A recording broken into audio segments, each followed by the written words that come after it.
So I request Professor Sri Krishna to introduce our speaker. Thanks, Adish. So our next last faculty speaker for the summer school is Piyush Srivastava from TIFR. He's a reader there. He got his PhD from in Berkeley, and prior to that he was at IIT Kanpur. He also did a postdoc at Caltech.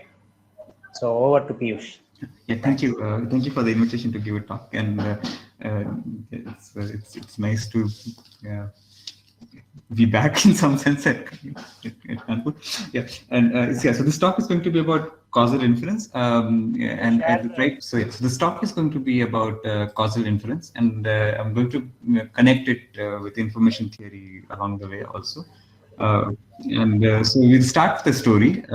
So here's just a cartoon about three things. So you have smoking. It's like whether someone smokes or not.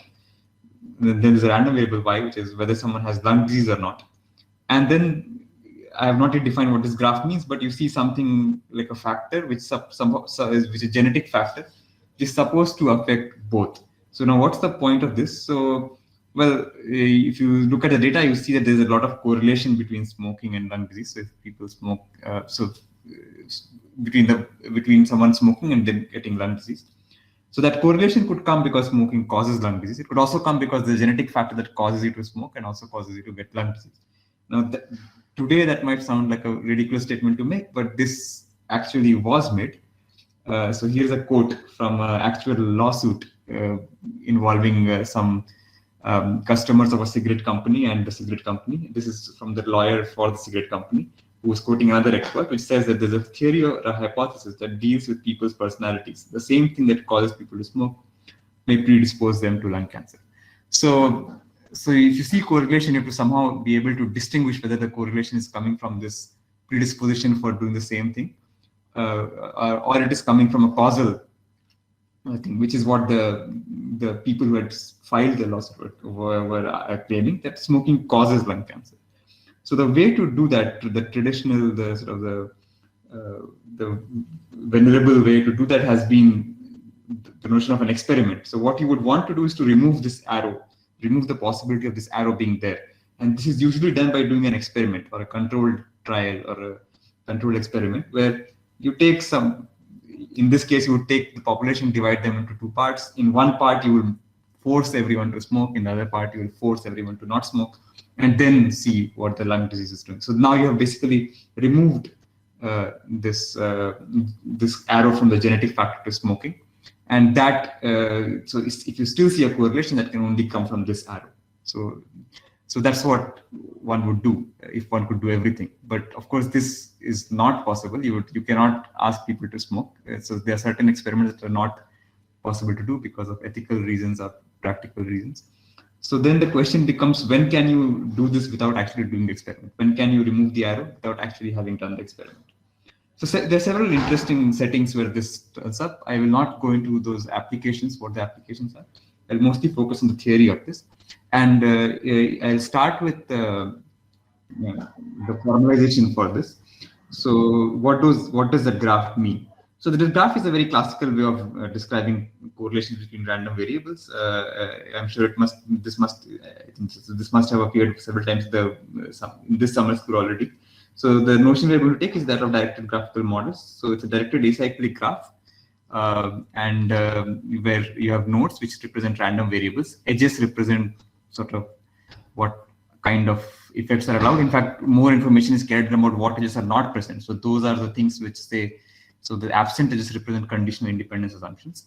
So the precise conditional independence assumption is a Markovian assumption, which says that if you have this directed acyclic graph, and in this, if x1 to xn is a topological sort, which means that any vertex that comes before, so if x1 comes before x2, that there's no path from x2 to x1 in the graph.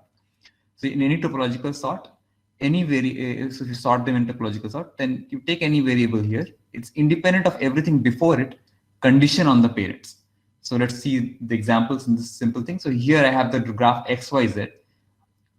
If I knew nothing, I would factorize this distribution as px times p of y given x times p of z given xy. But now I have this condition. So Z is independent of everything else, condition on its parents. The parent is only Y. So condition on Y, it's independent of everything else that comes before, which is X. So this Z given XY just becomes Z given Y. So that's, and similarly in the previous one here, it was, again, I would have just written like this. But now again, Z is independent, or rather in this case, Y. So Y is independent of everything given its parents. It has no parents. So Y is independent. So if I put the sort as X, Y, Z, which is a valid sort, then Y is independent of X. And that's how this is a valid factorization for all probability distributions described by this model. Similarly, that is a valid factorization for all probability distributions described by that model. So yes, so this is the Markov property that we have. So in the previous example, there was nothing there in some sense. I mean, everything was connected. That's the idea for Markov model, that this absentages represent condition independence assumptions. So any questions on this model? It will be good to take them right now. Okay, so if not, then let's continue. Then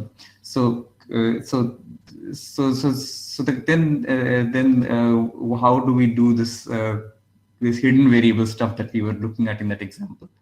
So now we will have the same kind of model as before. So this is one such model, but some of the variables will be marked hidden. So these are the things that we do not get to see. So in our original model, that was the hidden genetic factor. And what we get to see is the marginal on all the observed nodes. So for example, if I look at this model, the full factorization is here. So so this is the full factorization, right? And this, if I knew everything, so P of U, P of X given only U, Z given just X, because given X it's independent of U, and Y given Z and U, because given Z and U it's independent of X. So that's our factorization. But we don't get to see U. So all we get to see is the marginal on this. So we have to marginalize U. So that's the observed distribution. So we'll have access only to the observed distribution. And the causal inference problem then is the following: that you have this observed distribution in your model. So in our original model, this is the observed distribution. That's the factorization, and then you marginalize out the hidden variables. And from that, you want to go to the so-called intervention distribution. So this is a new notation, and this represents the distribution that would have arisen if you actually could do that experiment that we were talking about, where you put some people, force them to smoke and some to not smoke. So that's represented by this do notation. So do capital X equals small x means that you fix the value of X to X. This is not conditioning, this is fixing. So you fix that value, and the rest of the model behaves exactly as it was behaving earlier. So now the new distribution of the model looks like this. So this P capital U equal to small is the same P as here. This P of Y given X equal to X, small x and small u is the same one again as here. But this term has now gone away because there's no randomness anymore on X, or the randomness on X is not coming from the model. It's coming from this intervention. So this is the intervention distribution. So where this term has been removed. Okay, so what you want to do, the problem is to go, so to have, you only have access to this, and from this you want to compute this one here.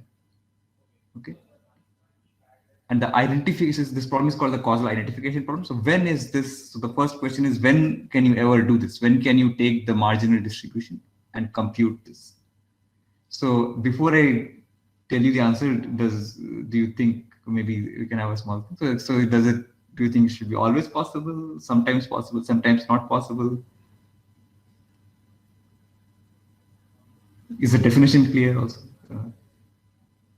Yeah, it is a Bayesian network. Yeah, so so these are just Bayesian networks. Yeah. That's true.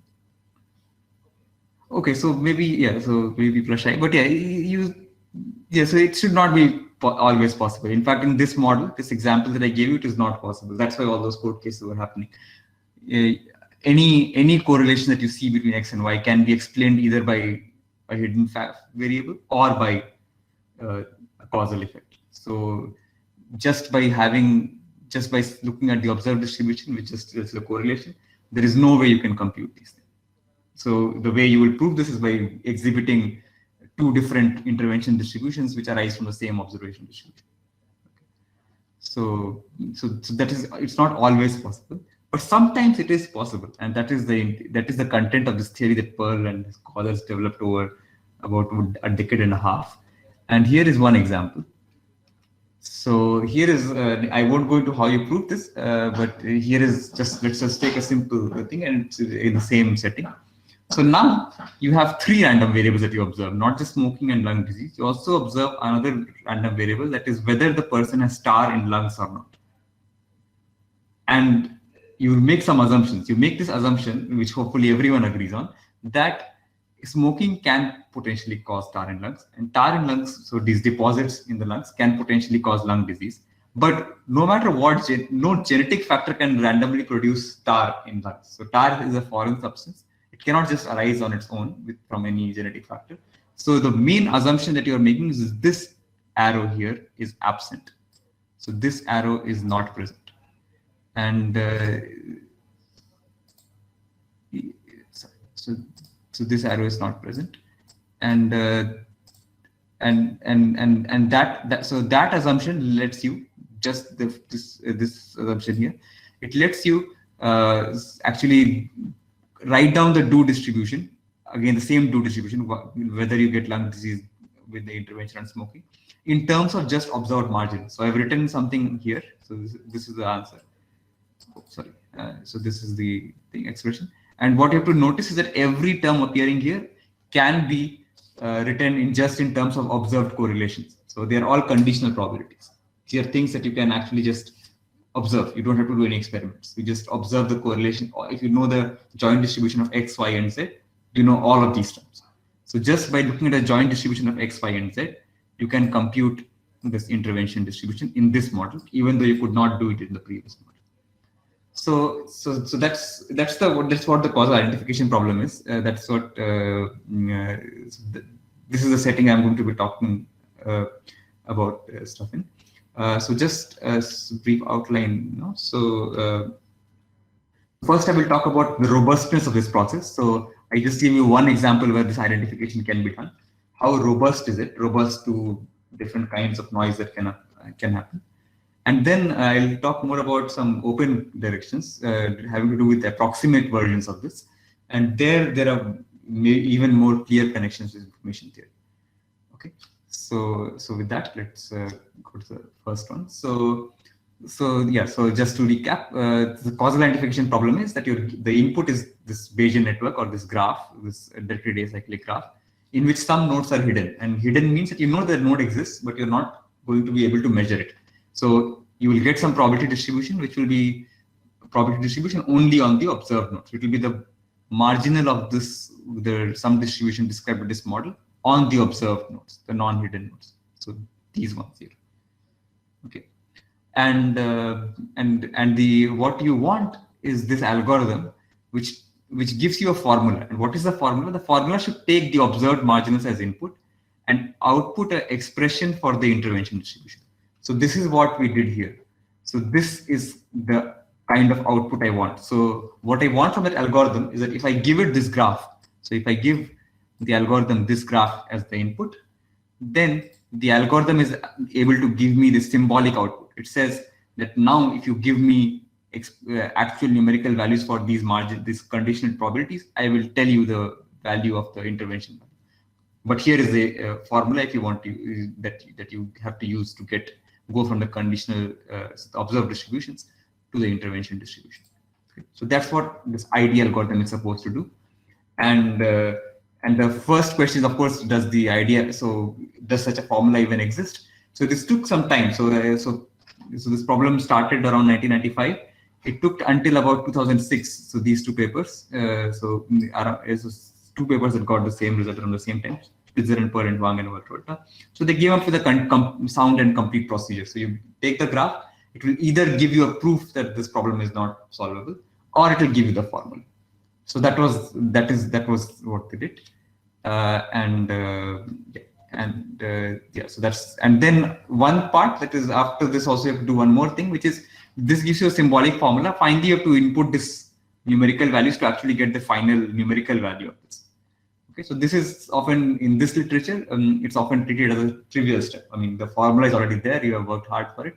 Now you just put in the numerical values, you get the numerical answer. And the setting therefore is that you both know both G, the graph, and P, the probability distribution, exactly. So you know G exactly, that lets the algorithm compute the exact formula, and you know P exactly, so that you plug it into the formula now and you get the exact answer for the intervention distribution. So this immediately raises two questions. And the first one is about numerical stability. So how numerically stable is ID? So if this ID thing gives me a formula, if I now perturb this P slightly, so if I change some of the digits, so you're measuring these, right? You're measuring this by sampling or something. There can be errors, there can be rounding errors in computation. How do those errors propagate? So you take some small error, make some small error in the P, does the error remain correspondingly small in the final? And what is, like, how does it zoom? The second one is model stability, which is maybe even more conceptual. So suppose your model itself was incorrect. So remember, our whole idea that this model becomes identifiable, that we can compute intervention distributions in terms of observed distributions, was based on this assumption that this edge is absent. But maybe that edge is actually present. Maybe there are some processes that we don't know that might generate tar in lungs, but they are very weak, something like that. So maybe it's a very weak effect, but it's there, and you ignored it because you thought that it's just that effect does not exist. So how much does ignoring a weak effect affect your final answer? So how much does ignoring a weak effect affect the final answer? So that's the model stability question. If you have small errors in your model, how does that affect your final answer? So those are two kinds of questions. Okay. So any questions about this so far? Okay. So yeah. So let me just proceed. So we will study these two questions first in terms of a very classical notion in numerical algorithms called the condition number. So what's the condition number of a function? So this is a very general notion. You have some numerical input, you're applying a function to it, and you want to see how sensitive the function is to small errors. So the one good way to measure it is to look at the relative error in FP compared to the relative error in P. So if I perturb P by some delta P amount, so I'm not being very precise here about the norms, etc., for a good reason. We'll see that later. And you look at the ratio between the relative error in the output of the function to the relative error in the actual input. Okay? So this, you should think a little bit for probability distributions. This should look a little bit like an eligibility version of relative entropy. And that's what it is, sort of, and that's what helps also make it useful. But there's another reason it's useful and that is because, and that's why it has been studied so much in numerical analysis. So the log of the condition number is sort of a measure of the loss of precision. And so when you write down digits, say when you're doing a numerical computation in MATLAB or C or C++, you have floating point numbers. So they come with a fixed number of digits of precision. It's not like a fixed number of digits after the decimal. It's fixed number of digits of precision. The point can float, but the number of digits that you have of precision remains fixed. And log kappa is sort of a measure of how many. So because you have only some fixed number of digits of precision, you have neglected some digits. And what this measures is how many more you will lose because of this computing this function. So that's what it measures. But it turns out that you can also relate it to the model stability question in this setting. So in the causal inference setting, it turns out that if you have small kappa for this function f, which is the ID function, the function that the algorithm of Spitzer, Pearl, or Van Gotter computes, then the effect of adding extra weak edges is small. So that's actually it turns out to be a very simple observation, but it's just nice that if condition number being small, so numerical stability also implies some kind of model stability. So then the question that we have is, both from the numerical stability perspective and the model stability perspective, is what is the condition number of causal identification? So I just want to understand. So I have a graph, I have X random variables on which I want to intervene, Y random variables are the response variables, and there'll be some marginal P that I will measure and I will get.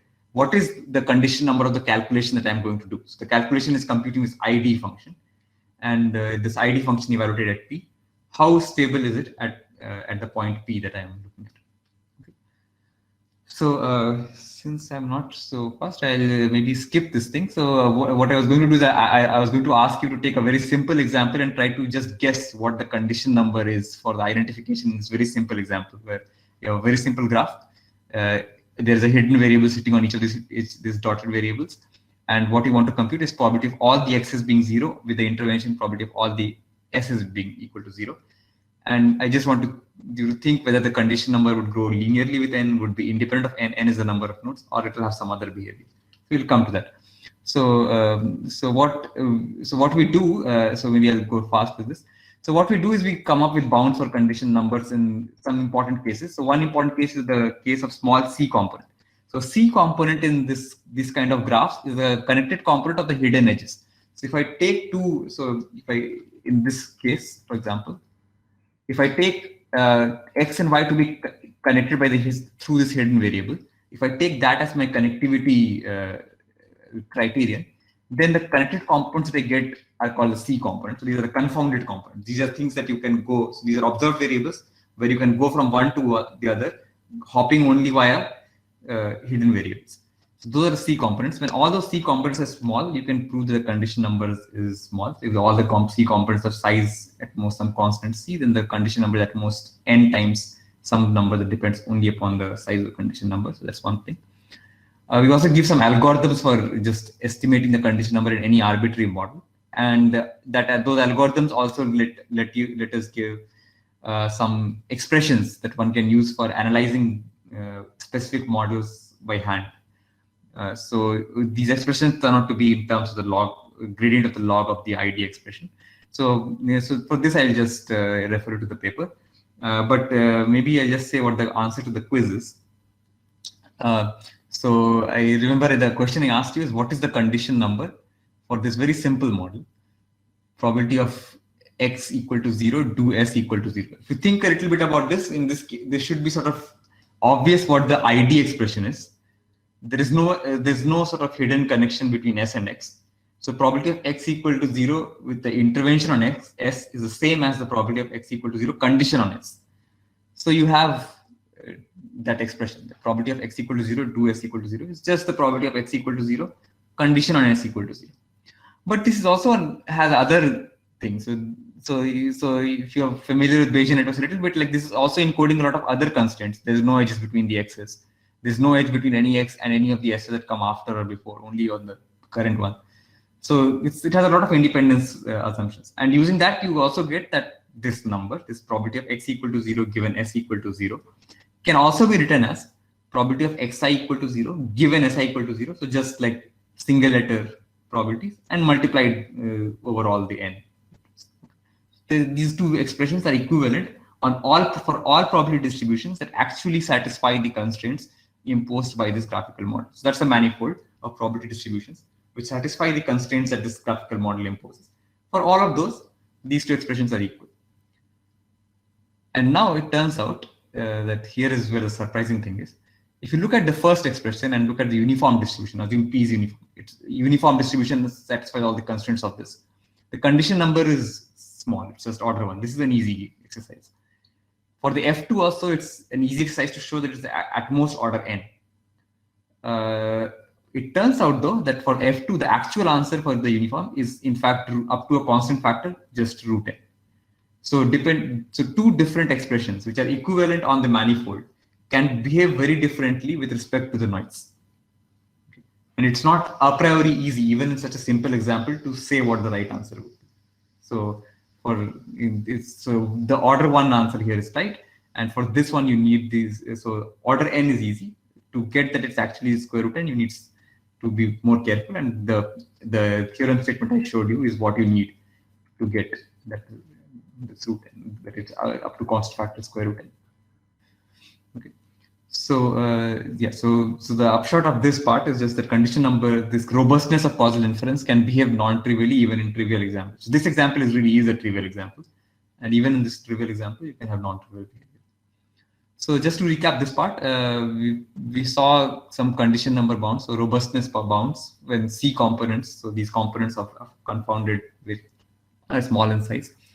We saw that one can get tools for bounding condition numbers, and we saw a surprise that condition number may show non-intuitive behavior. So there's some future directions here, but I'll come to those later. What I want to do first is a slightly different thing, slightly different kind of robustness, which is the following. So any questions, by the way, so far on the things so far? Or anything on this slide, on the open problem? Is there a notion of entropy? There is a question in the chat. Yeah. But Went through interaction with the intro small and we still have a good solution. Yes, I think what Rajesh is asking is anticipating what I'm going to just present, so I'll just take it later. okay. Yes, We okay. have So both about of them, 8 yeah. minutes, including the Q&A session. Okay, good. Yeah. So yeah, so yes, yeah, so 8 minutes should be. Okay, so so let's just look at this approximation inference. So yeah, so this is maybe ties into the question Rajesh is asking in the chat. So when exact identification is not possible, can we bound this probability of y do x? So we saw cases where this is not possible. Can we say that at least it's still in some small window? There are such results. So there's an old result of Tian and Pearl from 2000, and they're based on simple linear inequalities. So they show, for example, that in this model, which we saw is not identifiable, you can still put some bounds. So probability of y equal to 1, do x equal to 1 is sandwiched between probability of y equal to 1, x equal to 1, and 1 minus the probability of y equal to 0, x equal to 1. So this is not hard to prove, but they gave some general tools to come up with some such inequalities in general models also. But what I want to ask is, can we get a tighter description of the region? So you get P, you get the graph. Can you write down a region in some way about where this probability of y do x can lie? And one way of thinking which might be useful here is think of this probability of y do x as a channel from x to y, and then you ask that if it's okay, well, if it's identified by this channel is uniquely determined. If it's not, then you ask where all can the channel lie.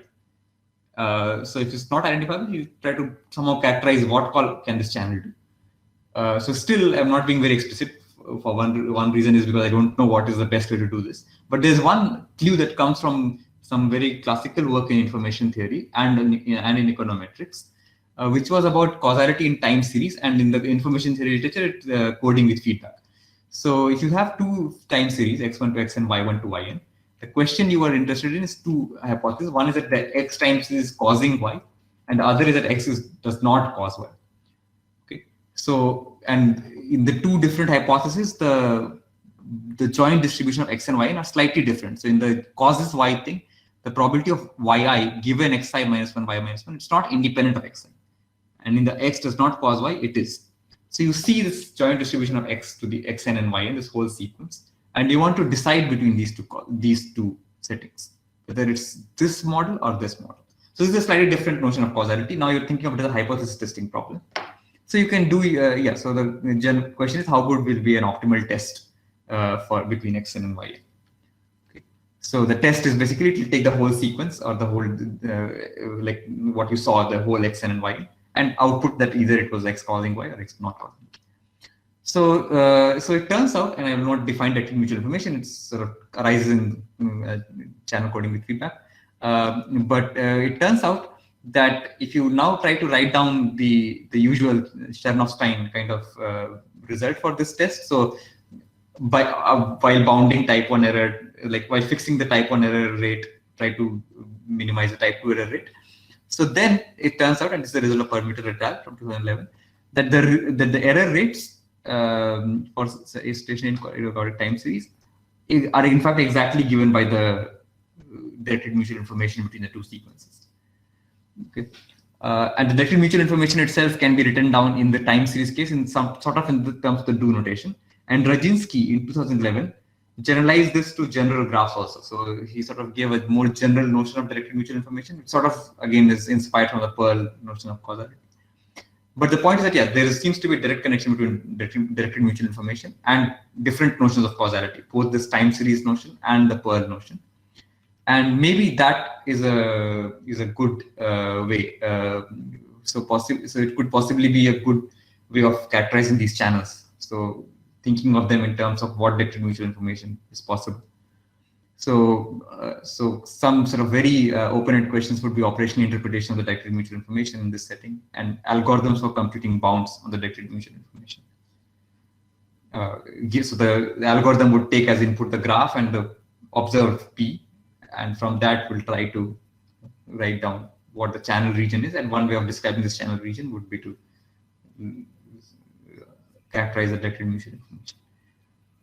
Okay, so yeah, so that's more or less the end. So just to recap, so the first part of the talk I gave you a quick overview of this one way of studying robustness in causal inference, and showed that even in very simple examples you can have very surprising results, and I also told you about algorithms that can compute a certain notion of robustness, how it relates to both numerical and graphical model robustness.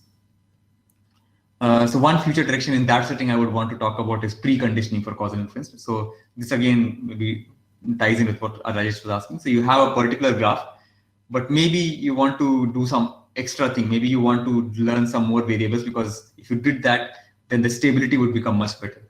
The robustness would become much better.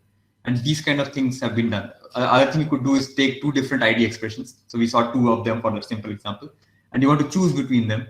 So you would want to choose one which is more stable.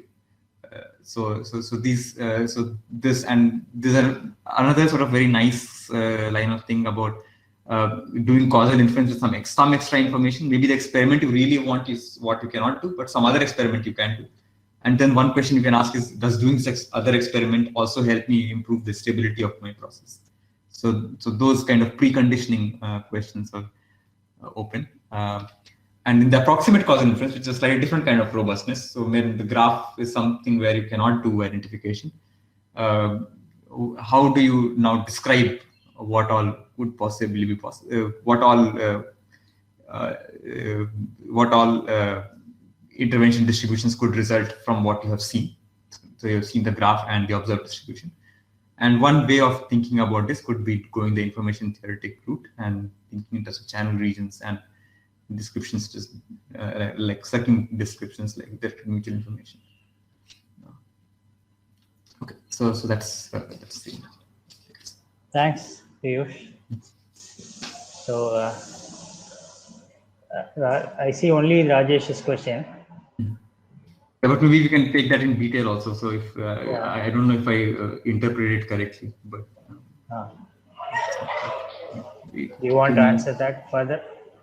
Yeah. So so maybe if you can, so I can Rajesh, read it out, or Rajesh is, but he's. Okay, so let's see. So the question is there a notion of entropy of solutions for a given graph if there are multiple solutions? So I think the solutions you're referring to are so there can be two kinds. So one is that identification is not possible, and so there are many possible values of p of y to x given just the observed distribution. So that is more related to what what I was talking about in this approximation study. So I am not thinking of entropy, but maybe more like what are the possible regions this distribution could lie in, and one way of describing it could be in terms of its channel properties. And once you have that kind of thing, you can try to pick the one that minimizes some cost. So then the possibilities are endless. The question right now is what would be the best way of characterizing these regions. So these regions are not convex in general, for example. I mean, like even in the, so what do I mean by that? So in this linear inequality case that I showed, so the result of Pian and Pearl that I showed. So now you can try to map, like maybe take P of y equal to 1, do x equal to 1, and P of y equal to 1, do x equal to 0, and try to plot them on a line, on a plane. And so if you try to make these plots, so in this case they will be convex, I think, because so you can force them to be convex if there's one variable hitting all the variables. But that's like the hardest case for causal inference, and it's a situation where you would not even want to do causal inference. If there's one confounder that affects all your variables, that's really tricky. So, but that is one case where it's convex. But other cases it need not be convex. So that's. Okay. You're describing the reason. Yeah, okay, then I think we have run out of time. Thanks for the interesting talk and discussion. I think we have a 10-minute break now before the next Okay. Q&A session. Thanks.